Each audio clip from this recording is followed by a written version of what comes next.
ஜீ தமிழ்ல டெலிகாஸ்ட் ஆகிற வீரா சீரியலில் விஜய் கேரக்டர் மூலமாக ஃபேமஸ் ஆனவங்க தான் ஆக்ட்ரஸ் சங்கவி.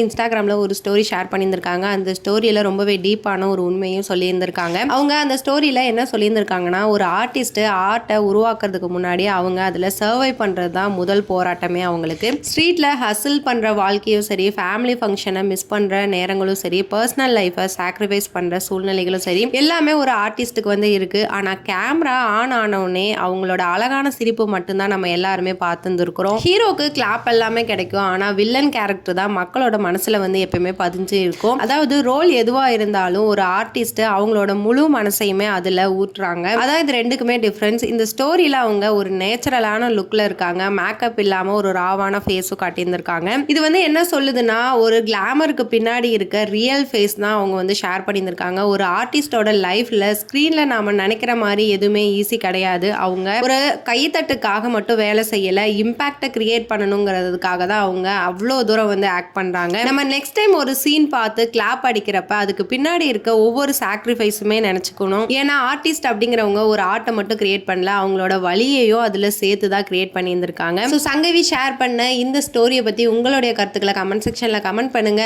மேலும் இந்த மாதிரி சினிமா அப்டேட், சீரியல் அப்டேட் பத்தி தெரிஞ்சுக்கணும்னா மீடியா டோர் சேனலை சப்ஸ்கிரைப் பண்ணுங்க.